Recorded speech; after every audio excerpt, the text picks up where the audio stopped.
The house felt draftier than usual, though the thermostat hadn't been touched. Martha sat at the small kitchen table, the silence of the suburban Georgia home pressing against her ears like a physical weight. In her hand was a crumpled receipt she'd found on the entryway floor. It wasn't a receipt for bread, milk, or the heart medication she was running low on. It was a receipt for a pair of designer leather boots, the kind that cost more than Martha's monthly Social Security check.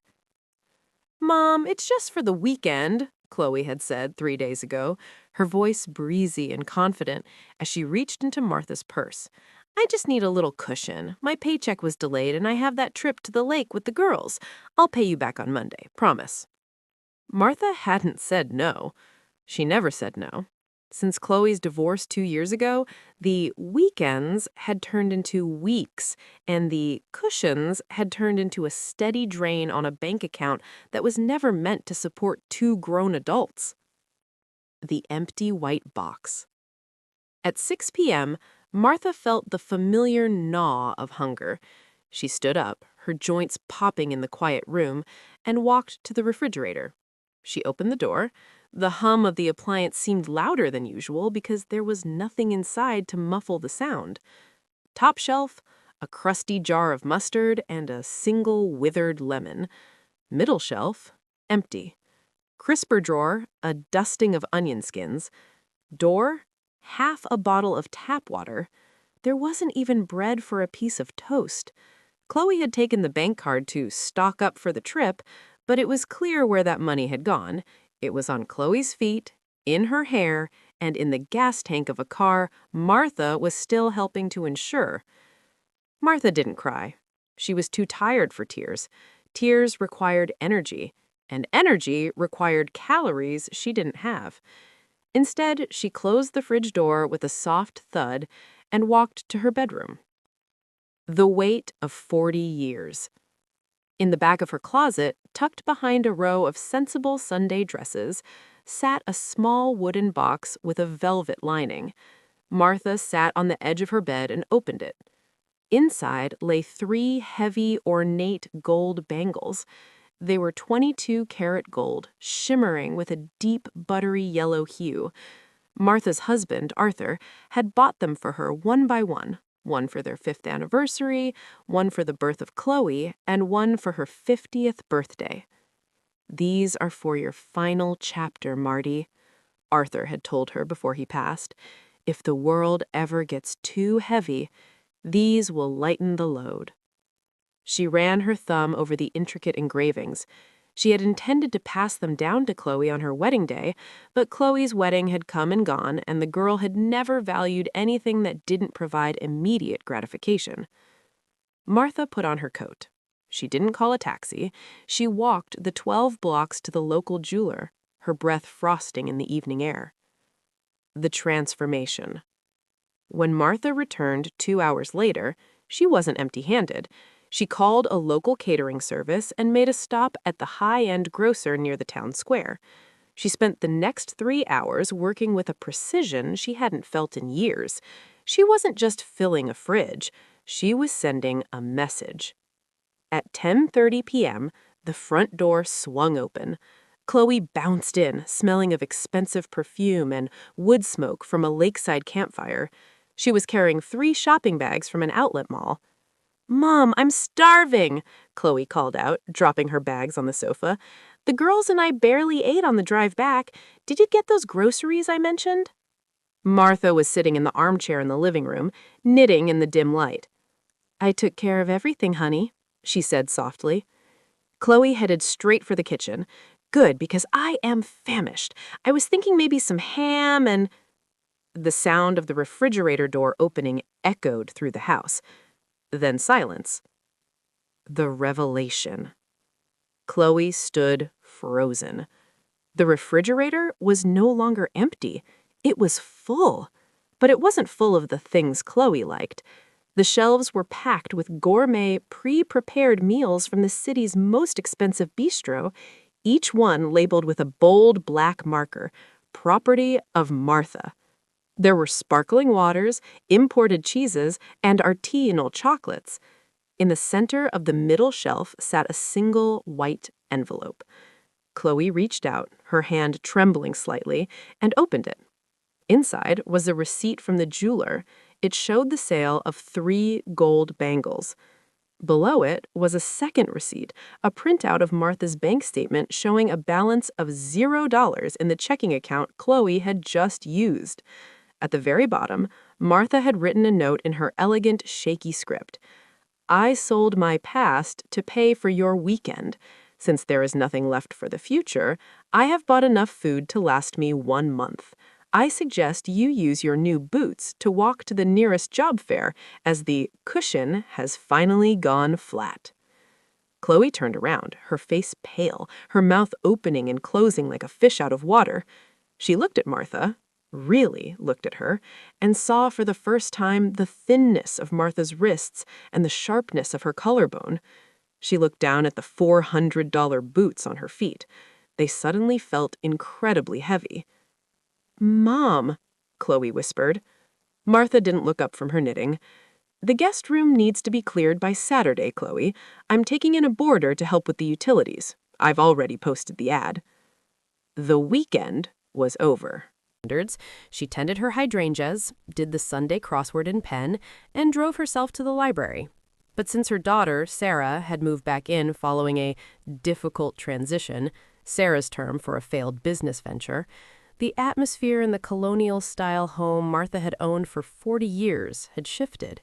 Sarah began helping in ways that felt like pruning a healthy tree until it was just a stump. She moved the cereal to the lower shelves so Martha wouldn't strain herself. She replaced Martha's old reliable Buick with a rideshare app on a smartphone Martha didn't want. It's for your safety, Mom, Sarah would say, her eyes glued to her own screen. We have to think about the future. The future arrived on a Tuesday afternoon while Sarah was at her yoga retreat in Sedona. Martha was looking for a spare light bulb in Sarah's room, a room that used to be Martha's sewing nook, when her hand brushed a thick, glossy folder tucked under a stack of fashion magazines. It wasn't a light bulb. It was a brochure for Silver Oaks State Facility. Martha's heart didn't race. It grew cold. She opened the folder. Inside were the intake forms. Her medical history was meticulously summarized, her medications were listed, and there, at the bottom of the responsible party section, was Sarah's bold, looping signature. But it was the applicant line that broke the world. Martha Jean Higgins. Sarah had already filled it in. The date for expected transition was marked for the 1st of next month. The quiet counterstreak. Martha didn't scream. She didn't call Sarah to rage. She sat on the edge of the bed and looked at the photo of Silver Oaks on the cover, a sterile brick building with beige curtains. It looked like a place where people went to be forgotten in increments. She thinks I'm an asset to be liquidated, Martha thought. She wants the house, and she wants me out of the way so she can sell it to fund her next big idea. Martha placed the brochure back exactly where she found it. The next morning, Martha didn't go to the library. She went to see an old friend from high school, Miller, who happened to be the most ruthless real estate attorney in the state. Miller, she said, sitting across from him, I want to sell the house. Cash buyer, fast closing, and I want the proceeds moved to a private trust Sarah can't touch. Miller raised an eyebrow. That house is your legacy, Martha. You sure? My legacy is my life, Miller, not the bricks. I'm being transitioned into a state home next month. I'd like to transition myself somewhere else first. The Great Disappearing Act. The 3 weeks Sarah was in Sedona were the most industrious of Martha's life. While Sarah posted photos of red rocks and healing crystals, Martha was a whirlwind. She sold the house to a young couple who fell in love with the hydrangeas. She sold the heavy mahogany furniture that she'd spent 40 years dusting. She kept only her favorite armchair, her books, and the gold bangles her husband had given her. She found a light-filled apartment in a continuous care community 3 towns over, but not the kind Sarah had picked. This was a luxury studio with a balcony overlooking a park, a 24-hour concierge, and, most importantly, a heavy deadbolt. She signed the papers. She moved her belongings while Sarah was on a flight back from Phoenix. The doorbell that didn't ring. Sarah pulled into the driveway at 6 p.m., her skin tanned, her head full of zen. She pulled her designer suitcase toward the front door, reaching for her key. She inserted it into the lock. It wouldn't turn. She tried again, jiggling the handle. Nothing. She knocked, then pounded. "Mom? Mom, I think the lock is stuck. Open up!" The door opened, but it wasn't Martha. A young man in a t-shirt holding a moving box looked confusedly. "Can I help you?" "Who are you? Where's my mother? Why are you in our house?" "Our house?" The man shook his head. "I closed on this place 3 days ago. The previous owner, Mrs. Higgins, she's gone. She left a package for a Sarah at the lawyer's office down the street." The confrontation. Sarah found Martha 2 hours later. She had tracked her down through a series of panicked phone calls to Martha's friends, eventually finding her at the new apartment. Sarah was hysterical when she arrived, her zen completely evaporated. She pounded on the door until Martha opened it. Martha stood there, wearing a new silk blouse, a glass of chilled Chardonnay in her hand. She looked younger than she had in a decade. "Mom, what have you done?" Sarah shrieked, gesturing wildly at the hallway. "You sold the house? That was my home. That was our security. You can't just... You're not well. I had a plan for you, a safe place where you'd be looked after." "I saw the brochure, Sarah," Martha said. Her voice was as calm as a frozen pond. Sarah froze. The color drained from her tanned face. That was for your own good. You're getting older and the house is too much." "The house is gone, and the money is in a trust that pays for this apartment and my care.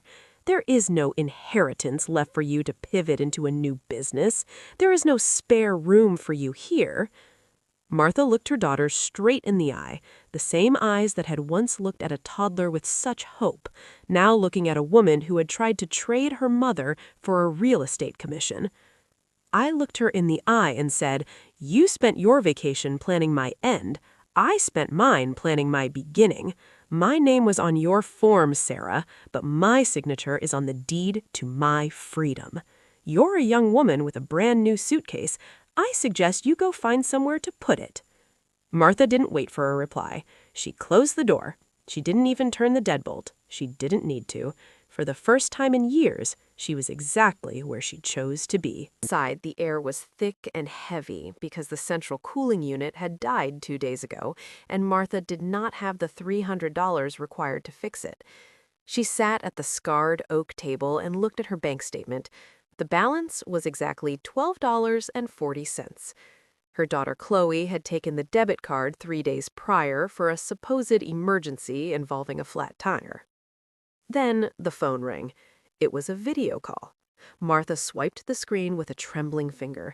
The image that flickered to life was not a roadside emergency or a greasy repair shop. It was a panorama of white sand and crystalline water. Chloe was leaning back in a cabana, wearing a wide-brimmed straw hat and oversized sunglasses that cost more than Martha's monthly grocery budget.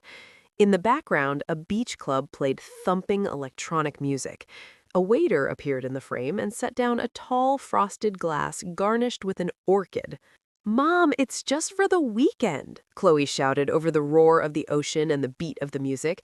"I really needed this mental health break after that stressful month. I knew you would understand why I had to use the card for the resort deposit. You're so good at stretching a dollar anyway. I bet you're just fine with your oatmeal and your quiet house. I'll be back Sunday night. Love you." The call ended before Martha could say a single word. She sat in the stifling heat and listened to the silence. Chloe thought silence was a sign of defeat. She thought her mother was a hollow vessel waiting to be refilled by her daughter's crumbs. She was wrong. Martha rose from the table. She went to the bedroom and reached into the back of the closet. She pulled out a dusty metal box. Inside was a deed to 40 acres of timberland in the northern part of the state. It was land her mother had left her with instructions to never sell unless the wolf was at the door. Martha looked at the empty kitchen and the sweat dripping down her own face. The wolf was not just at the door. The wolf was sitting in a cabana in Cancun drinking a mojito on Martha's dime. She picked up the phone and called a number she had kept in her address book for 5 years. It belonged to a developer who had been pestering her to turn that timberland into a suburban subdivision. "I'm ready to sell," Martha said, "but I have 3 conditions. First, the price has doubled since we last spoke. Second, the wire transfer must be completed by Friday morning. Third, I need you to send a junk removal service and a locksmith to my house at 10 o'clock tomorrow." The man on the other end did not hesitate. "Done," he said. The next 48 hours were a blur of cold efficiency. Martha did not cry when the junk haulers took away the expensive treadmill Chloe had insisted Martha buy but never used. She did not flinch when they packed up the mountain of designer clothes Chloe had bought using Martha's credit lines. She had the men move all of it into a prepaid storage unit 10 miles away. She dropped the key to the unit into a plain envelope and addressed it to her daughter. By Friday afternoon, the wire transfer hit Martha's account. The balance no longer showed $12. It showed enough money to buy 10 yellow houses. Martha went to the grocery store. She did not look at the coupons. She did not check the price per ounce. She filled 2 carts with the finest meats and imported cheeses and bottles of wine that cost $50 apiece. She bought a gallon of premium cream and fresh berries and artisanal loaves of bread. She spent Saturday cleaning. She scrubbed the house until it shone. She had a new air conditioning unit installed by a team that worked for double pay. The house became a cool sanctuary. She filled the refrigerator until the shelves groaned under the weight of the abundance. Sunday night arrived. Martha sat in her living room with the lights dimmed. She was wearing a new silk robe and holding a glass of chilled white wine. She heard the roar of a taxi in the driveway. She heard the trunk slam. She heard Chloe humming a song from the beach club as she approached the door. Chloe reached for her key and slid it into the lock. It did not turn. She frowned and tried again. She jiggled the handle and then began to knock. "Mom, I'm home. My key is stuck. Open up." Martha rose and walked slowly to the door. She unlocked the deadbolt and opened it just a crack. The cool air from the house rushed out to meet the humid night. Chloe stood there, looking tanned and refreshed, until she saw her mother's face. "Why did you change the locks?" Chloe asked. She looked down and saw her suitcases sitting on the porch alongside a single white envelope. Martha opened the door fully. She stepped aside so Chloe could see into the kitchen. The light from the open refrigerator was dazzling. The shelves were packed with gourmet food. There was no oatmeal in sight. There was no sign of the struggling woman Chloe had left behind. Chloe stepped toward the kitchen, her eyes wide with greed. "Oh, wow, did you win the lottery?" she asked, reaching for a bottle of champagne. Martha stepped in front of her. "No," Martha said, "I sold my mother's land. I bought my life back." Chloe laughed nervously. "Well, that's great. We can finally fix your car and maybe take a real trip together." Martha did not laugh. She handed Chloe the white envelope containing the storage unit key. "There is no we, Chloe," Martha said. "You took my card and laughed while I sat in the dark. You thought my silence was weakness. You thought I was a resource to be consumed. But silence is not weakness. Silence is the sound of a plan being made." Chloe looked